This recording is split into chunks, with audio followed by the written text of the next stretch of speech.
Ders 1. Yemek siparişi. Bir fast food restoranında yemek siparişi vermek, özellikle telefon görüşmelerinde oldukça ilginç bir deneyim olabilir. Kesinlikle. Ara sıra, iletişimin netliği, tam olarak istediğinizi elde etmede büyük fark yaratır. Evet ve telefondayken her zaman biraz endişeli hissediyorum. Hiçbir ayrıntıyı kaçırmadığımdan emin olmaya çalışıyorum. Anlıyorum. Herhangi bir yanlış anlaşılmayı önlemek için net konuşmak ve dikkatlice dinlemek çok önemlidir. Kesinlikle. Ayrıca siparişimin zihnimde hazır olmasını seviyorum. Böylece hızlı bir şekilde iletebilirim. Bu akıllı bir yaklaşım. Herhangi bir karışıklığı en aza indirmeye yardımcı olur ve süreci hızlandırır. Ayrıca çağrı sırasında personelin güler yüzlü ve sabırlı olmasını da takdir ediyorum. Deneyimi daha keyifli hale getiriyor. Evet, olumlu bir tutum.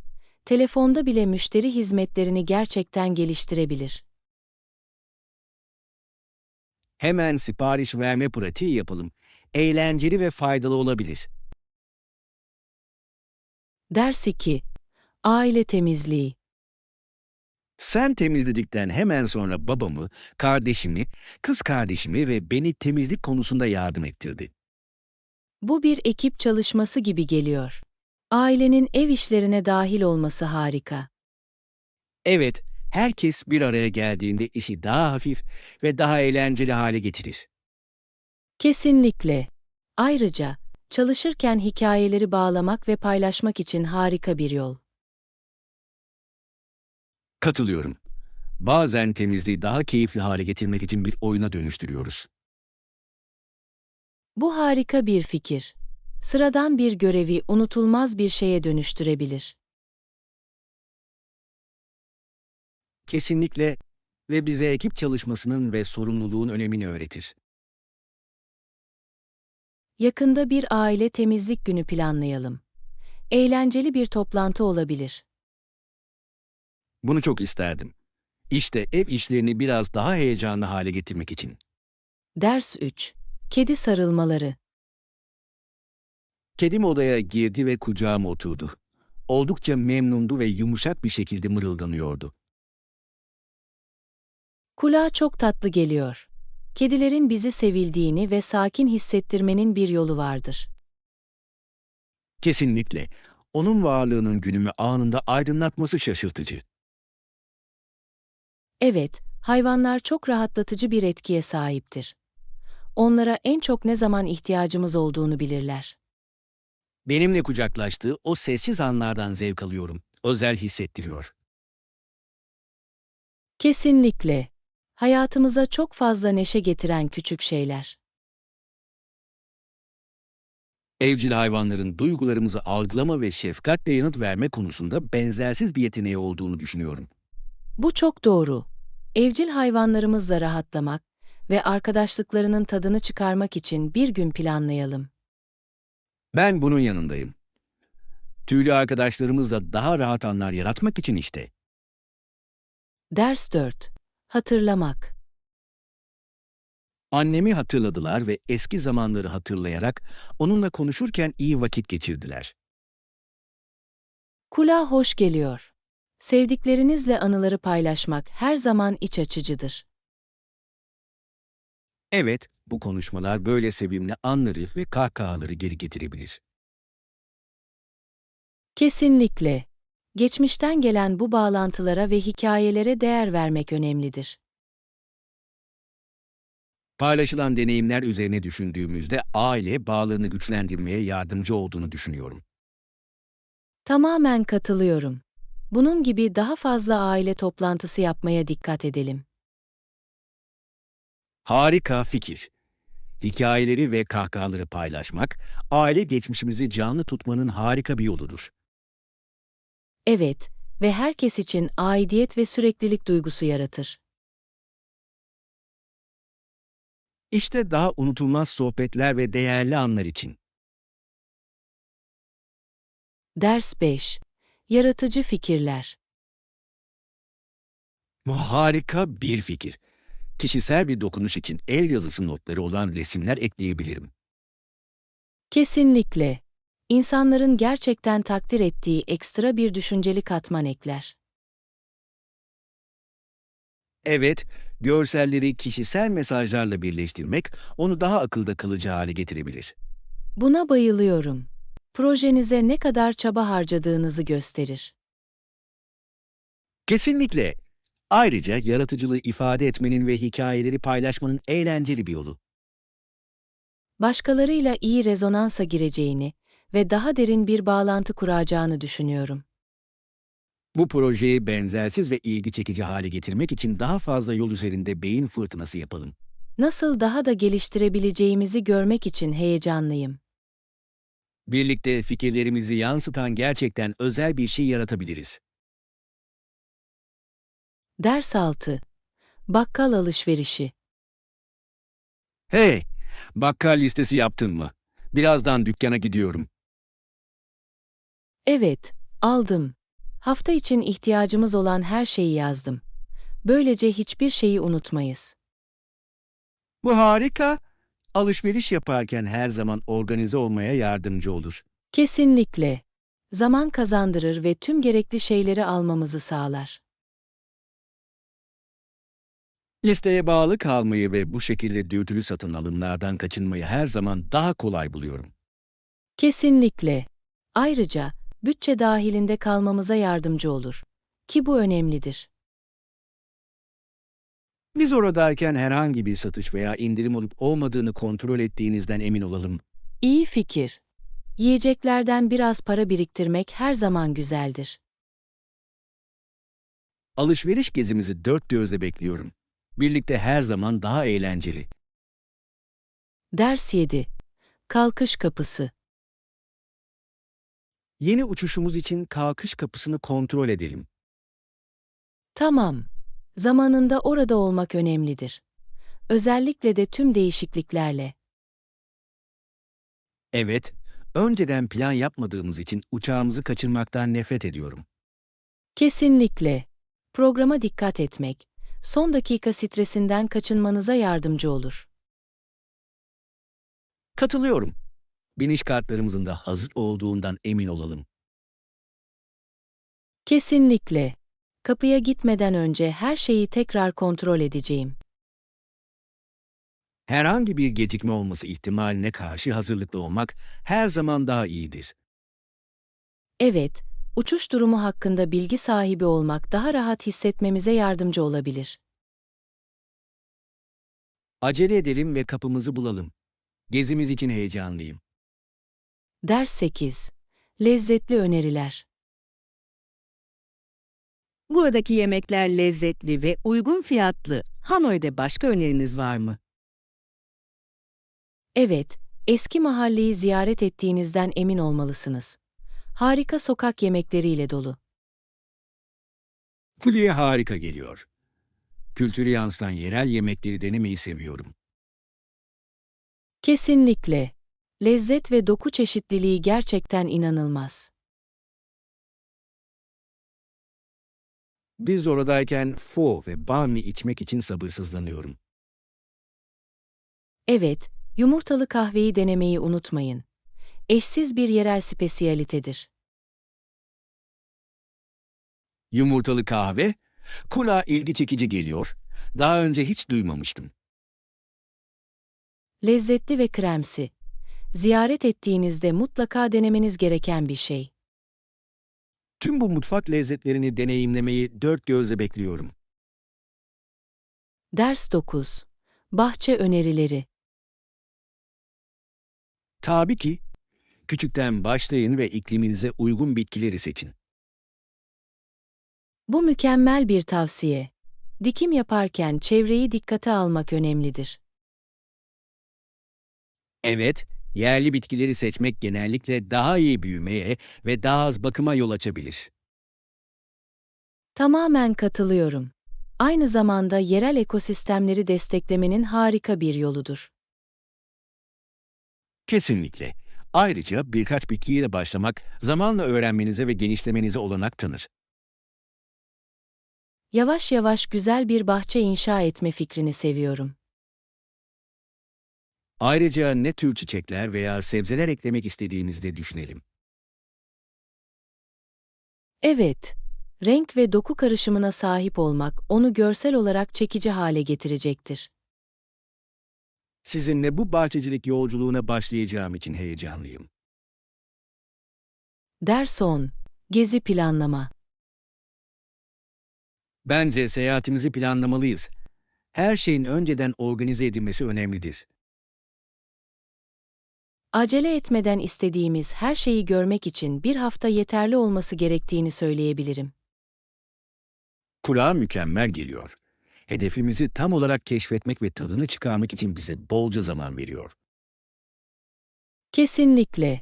Ayrıca, aktiviteler arasında rahatlamak ve şarj etmek için bazı kesinti süreleri ekleyebiliriz.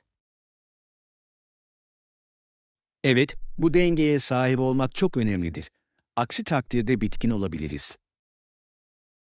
Katılıyorum.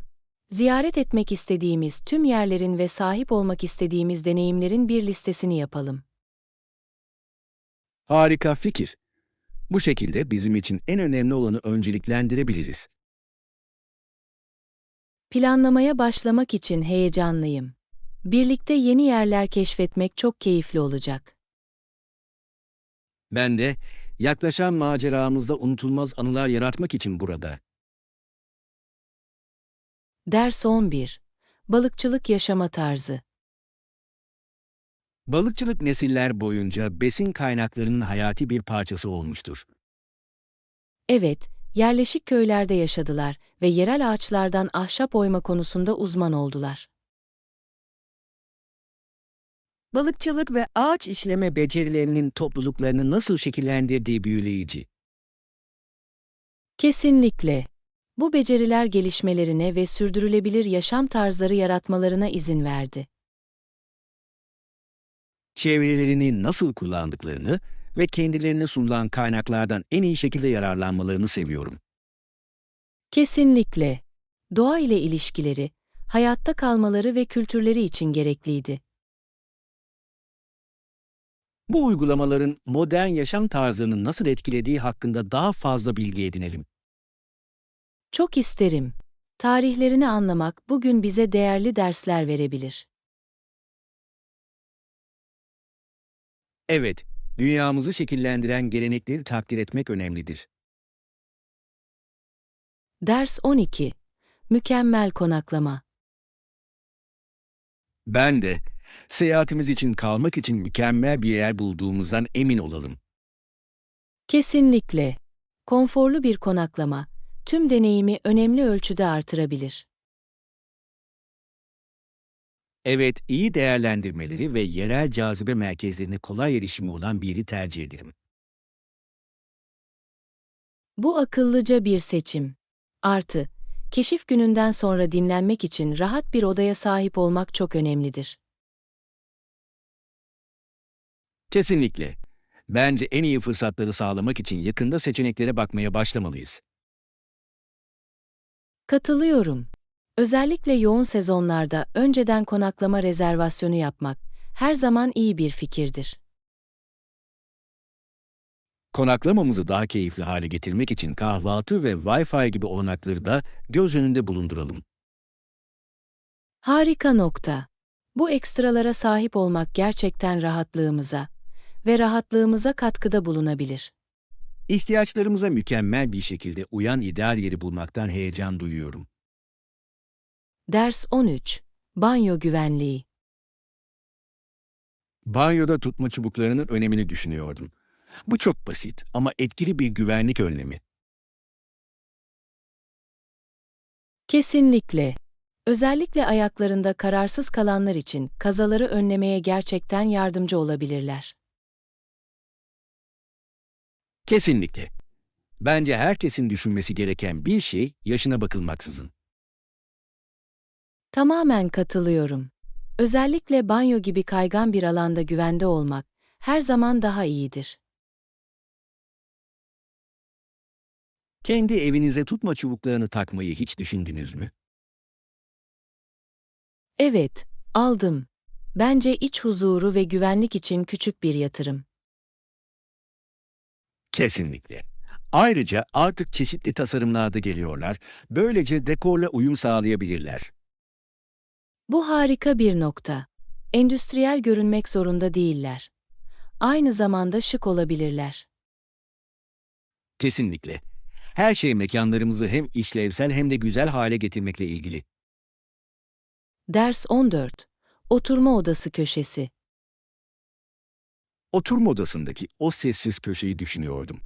Rahat bir okuma köşesi için mükemmel olabilir. Bu harika bir fikir. Bu alanı kullanmanın harika bir yolu ve kim iyi bir kitabı sevmez ki? Kesinlikle. Rahat bir sandalye ve iyi bir aydınlatma böyle rahatlatıcı bir atmosfer yaratacaktır. Zaten hayal edebiliyorum. Belki en sevdiğiniz okumaları yakınlarda tutmak için küçük bir kitaplık bile. Evet, bu onu daha davetkar ve işlevsel hale getirecektir. Ve bazı bitkiler eklemek de alanı gerçekten canlandırabilir. Bu fikri seviyorum. Bitkiler herhangi bir alanı daha canlı ve taze hissettirebilir. Ayrıca iç mekanlarda güzel bir doğa dokunuşu sağlar. Çok sakinleştirici. Kesinlikle. Bu vizyonu hayata geçirmek için mükemmel sandalyeyi ve dekoru aramaya başlayalım. Ders 15-18. Yüzyıl zorlukları. Tarihi düşünerek 18. yüzyıl birçok insan için özellikle zor bir dönemdi. Kesinlikle. Çoğu kişi, birkaç zengin ev sahibinin sahip olduğu topraklarda çiftçi olarak çalışıyordu. Böyle koşullar altında geçimini sağlamak inanılmaz derecede zor olmalı. Evet, zenginler ve yoksullar arasındaki eşitsizlik keskindi ve birçok sosyal soruna yol açtı. Bu zorlukların toplumu nasıl şekillendirdiği ve gelecek nesilleri nasıl etkilediği ilginç. Kesinlikle. Bu mücadeleler hak ve özgürlükler hakkında yeni fikirlerin geliştirilmesinde önemli bir rol oynadı. Ve tarihin bugünümüzü bilgilendirdiğini ve mevcut eşitsizlikleri anlamamıza yardımcı olduğunu hatırlamak çok önemlidir. Evet, geçmişi kabul etmek herkes için daha iyi bir gelecek yaratmak için çok önemlidir. Katılıyorum. Bu zorluklardan ders almak ve daha adil bir toplum için çaba göstermek hayati önem taşıyor. Ders 16. Büyüleyici ayrıntılar. Çok büyüleyicidirler değil mi? Gerçekten öyleler. Genellikle dikkatimizi en çok çeken küçük şeylerdir. Kesinlikle. Küçük detaylar bize bir yer veya bir kişi hakkında çok şey söyleyebilir. Evet ve sıradan bir deneyimi olağanüstü hissettirebilirler. Bu nüansları takdir etmenin çevremizdeki dünyayı anlamamızı zenginleştirdiğini düşünüyorum. Kesinlikle. Bu küçük anları birlikte fark etmeye ve kutlamaya dikkat edelim. Kulağa harika bir fikir gibi geliyor. Hayat her şeyden önce ayrıntılarla ilgilidir. Evet, işte günlük deneyimlerdeki güzelliği kucaklamak için. Dünyayı bu perspektifle keşfetmekten heyecan duyuyorum. Ders 17. Bayram ve kutlama. Bayram sırasında Hintli arkadaşlarını davet ettiler. Bu da olayı daha da özel hale getirdi. Evet, Şef Mesoint 90 Kızılderili ile geldi ve canlı bir kültürel değişim getirdi. Bu büyüleyici. Hikayeler ve geleneklerle dolu inanılmaz bir toplantı olmalı. Kesinlikle. Yemek paylaşmak ve birlikte kutlamak topluluklar arasındaki bağları güçlendirir. Ziyafetin her biri kendi önemi olan çeşitli lezzetli yemeklerin nasıl sergilendiğini hayal edebiliyorum. Evet, ve mutfağından farklı kültürleri öğrenmek her zaman harikadır. Gelenekleri ve özel günleri nasıl kutladıkları hakkında daha fazla bilgi edelim. Bunu çok isterdim. Bu kültürel uygulamaları anlamak, çeşitliliğe olan takdirimizi derinleştirebilir. Topluluğu ve deneyimlerini paylaşmanın sevincini kutlamak için burada. Ders 18. Yolculuk hazırlığı. Ziyaretimizden önce ihtiyacımız olan her şeye sahip olduğumuzdan emin olmalıyız.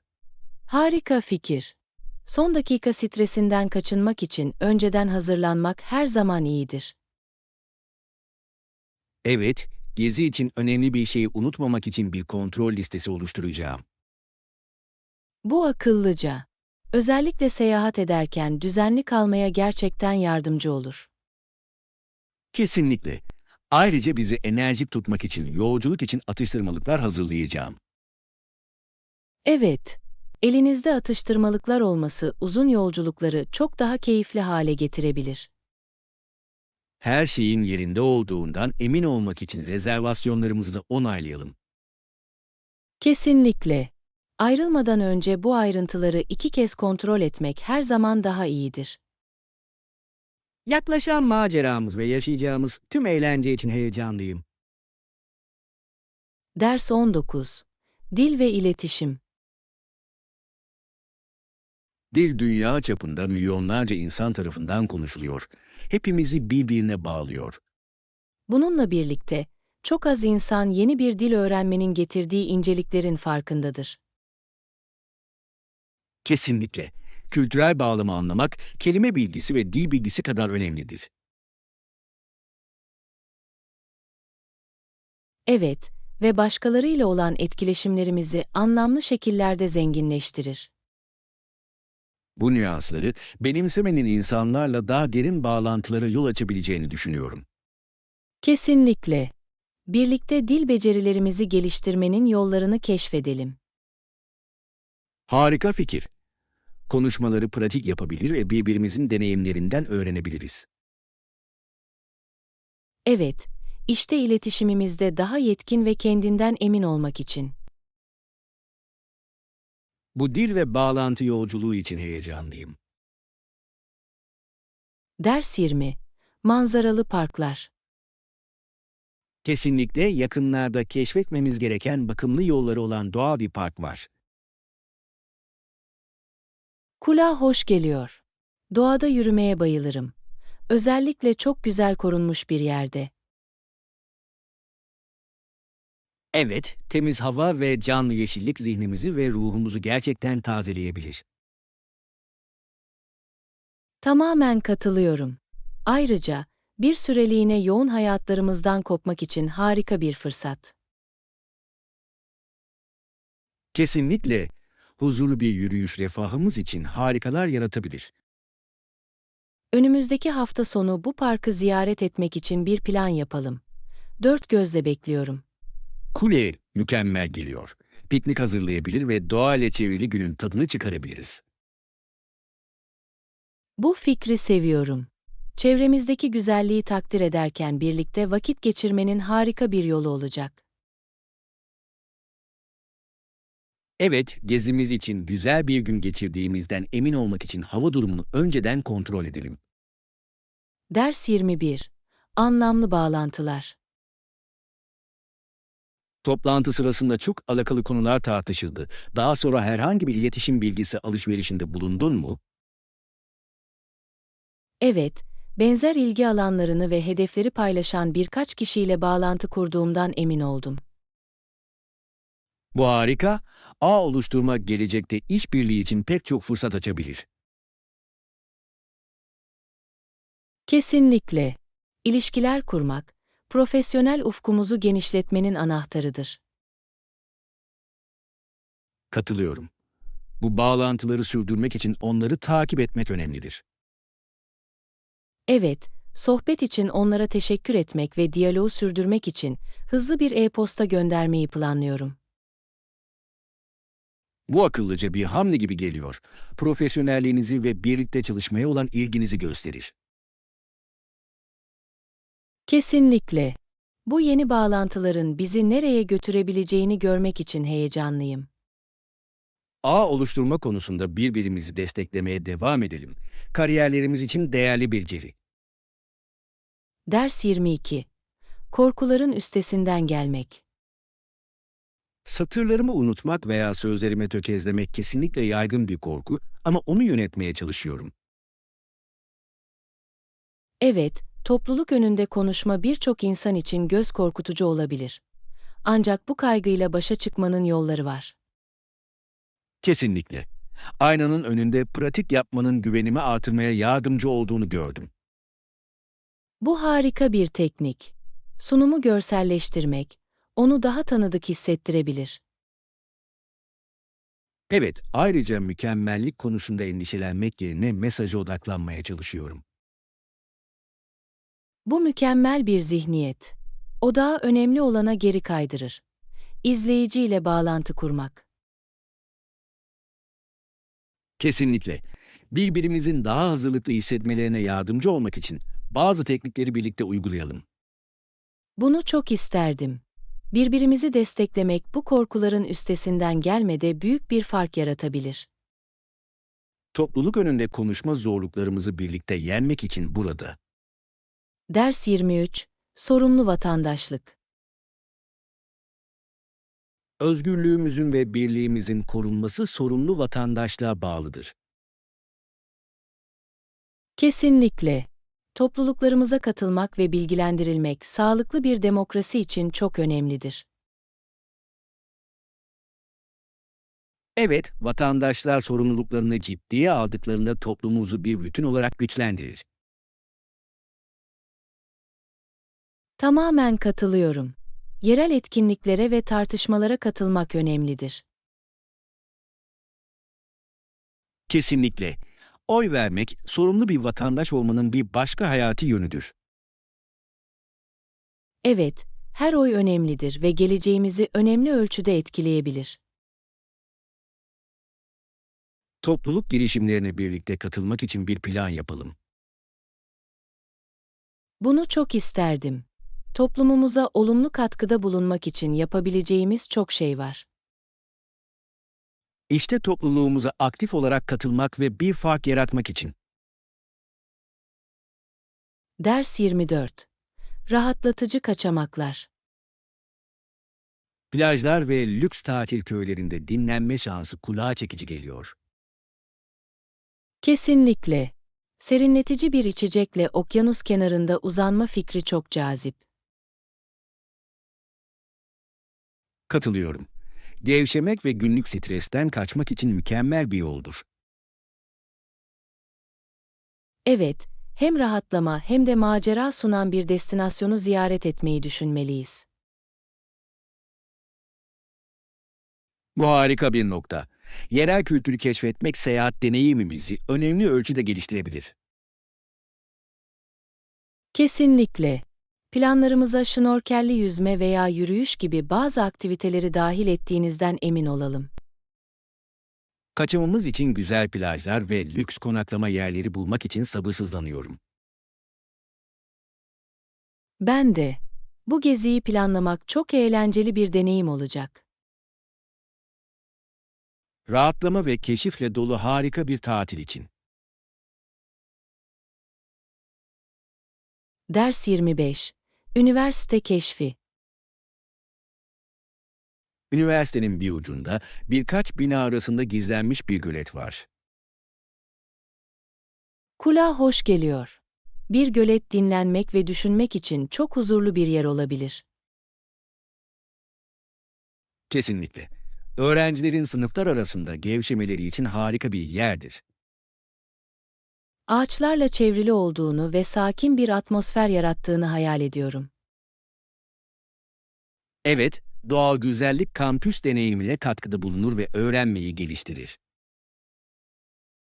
Gölet kenarında oturup huzurun tadını çıkarmak için biraz zaman ayırmayı çok isterim. Kulağa harika bir fikir gibi geliyor. Mola vermek ve şarj etmek önemlidir. Yakında göleti birlikte ziyaret etmeyi planlayalım. İlk elden görmeyi çok isterim. Bunu dört gözle bekliyorum. Kampüs çevresinde gizli mücevherleri bulmak için burada. Ders 26. Ev konforu. Ve daha rahat. Bu doğru, ancak büyük ekran deneyimi buna değer. Kesinlikle. Harika sesle büyük bir ekranda film izlemek her zaman bir zevktir. Evet, sürükleyici deneyim bir filmin keyfini gerçekten artırır. Tamamen katılıyorum. Bir sinemanın atmosferinde özel bir şey var. Kesinlikle. Ancak evde rahat bir kuruluma sahip olmak, en sevdiğimiz filmlerin keyfini her zaman çıkarmamızı sağlar. Evet, atıştırmalıklar ve battaniyeler ile rahat bir ortam yaratabiliriz. Bu en iyi kısım. Yakında her iki deneyimi birleştirerek bir film gecesi planlayalım. İçerideyim. Birlikte eğlenmek için klasiklerin ve yeni sürümlerin bir karışımını seçebiliriz.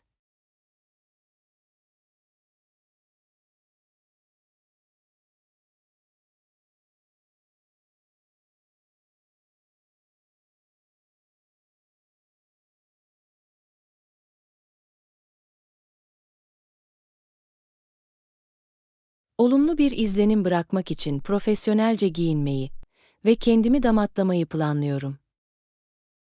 Bu önemli. Cilalı görünmek güveninizi önemli ölçüde artırabilir. Kesinlikle. Profesyonellik ve hazırlık iletmek istiyorum. Evet ve aynı zamanda buluşacağınız insanlara saygı gösterir. Tamamen katılıyorum. İlk izlenimler tüm toplantının tonunu belirleyebilir.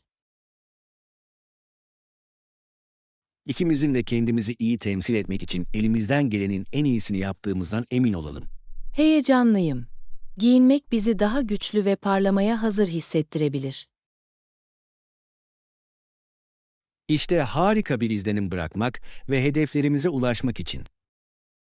Ders 28. Gevşeme teknikleri.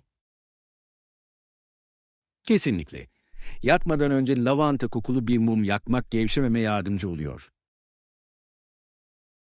Kulağa hoş geliyor. Lavanta sakinleştirici özellikleriyle bilinir. Evet, yatıştırıcı koku beni uykuya hazırlayan rahatlatıcı bir atmosfer yaratıyor. Tamamen katılıyorum. Aromaterapi rahatlamak için harika bir araç olabilir. Kesinlikle. Huzurlu bir uyku vakti rutini oluşturmanın önemli olduğunu düşünüyorum. Evet ve vücudumuza rahatlama zamanının geldiğini bildirmeye yardımcı olur. Rutinlerimize dahil etmek için daha fazla gevşeme tekniği keşfedelim. Bunu çok isterdim. Stres azaltmanın yollarını bulmak refahımız için çok önemlidir. İşte daha iyi uyku ve rahatlama için sakinleştirici bir ortam yaratmak. Ders 29. Sakin maceralar. Yolculuk boyunca sakin kalmak çok önemlidir. Maceranın tadını çıkarmaya yardımcı olur. Kesinlikle. Unutmayın, beklenmedik anlarla dolu bir sebepten dolayı bir macera. Evet, belirsizlikleri kucaklamak en iyi anılardan bazılarına yol açabilir. Tamamen katılıyorum. Rahat kalmak, yeni deneyimlere açık olmamızı sağlar. Yolculuğumuzun her adımının tadını çıkarmaya odaklanalım, ne olursa olsun. Bu harika bir zihniyet. Her şey yolculukla ilgili, sadece varış noktasıyla değil. Kesinlikle. İşte karşılaştığımız her andan en iyi şekilde yararlanmak için. Evet, kalıcı anılar yaratalım ve birlikte maceramızın tadını çıkaralım. Heyecanlıyım. İşte yaklaşan yolculuğumuz. Ders 30. İlk Avustralyalılar. Avustralya'da yaşayan ilk insanların zengin tarihini hiç düşündünüz mü? Evet, Aborijin ve Torres Boğazı adalı halklarını ve toprakla olan derin bağlarını öğrenmek büyüleyici. Kesinlikle kültürleri ve gelenekleri inanılmaz derecede çeşitlidir ve binlerce yıldır var olmuştur. Toplumdaki modern değişikliklere uyum sağlarken miraslarını nasıl sürdürdükleri dikkat çekicidir.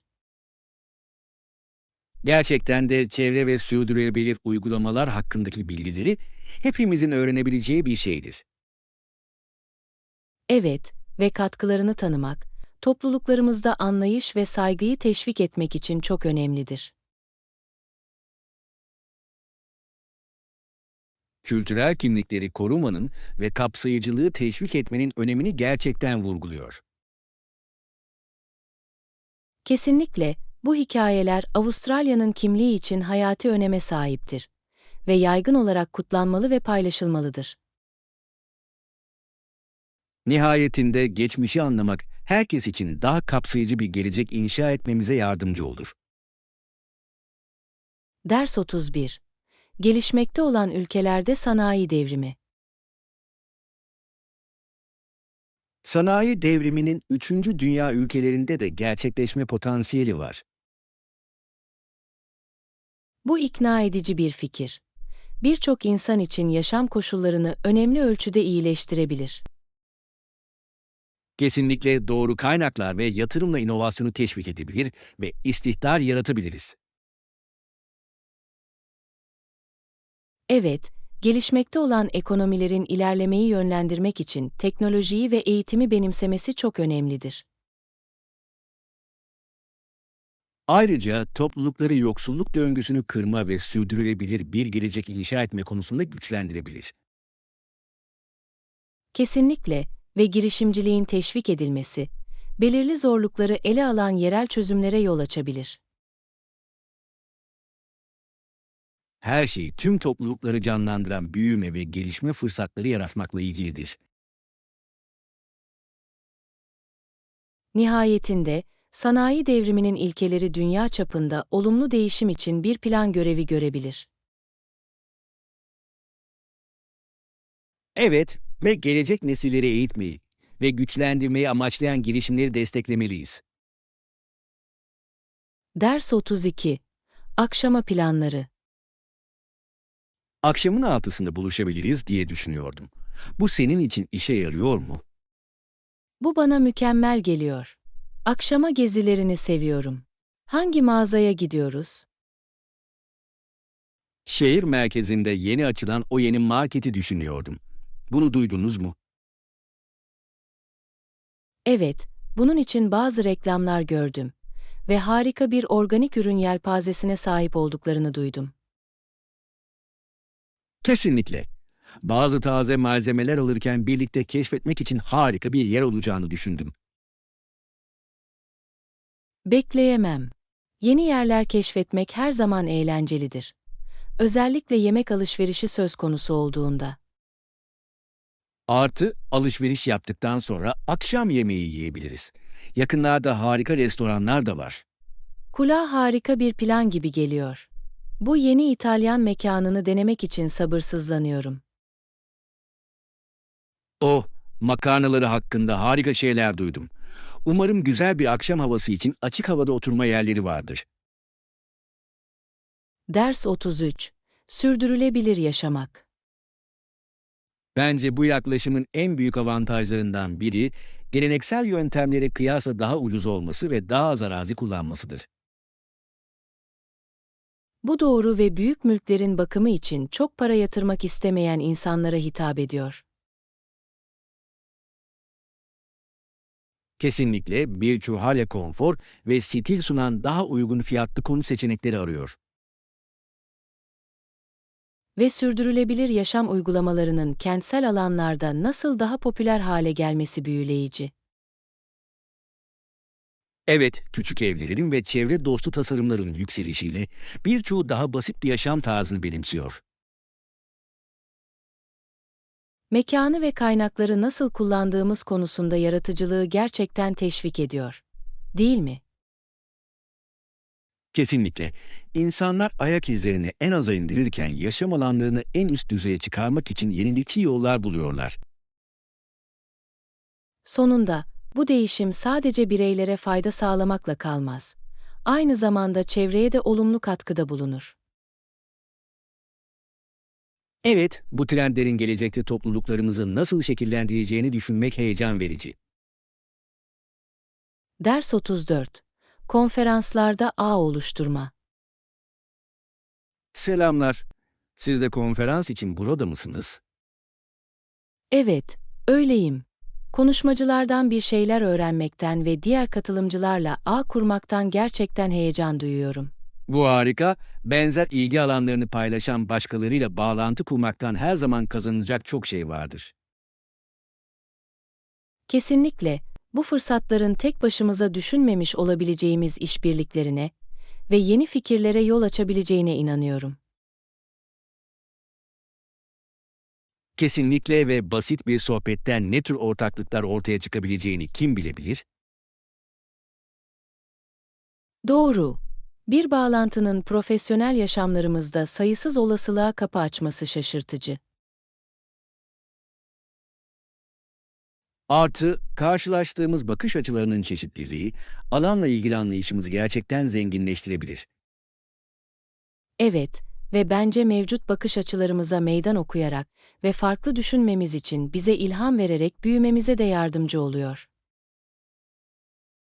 Sonunda bu deneyimler paha biçilmezdir ve kariyerlerimizi beklenmedik şekillerde şekillendirebilirler.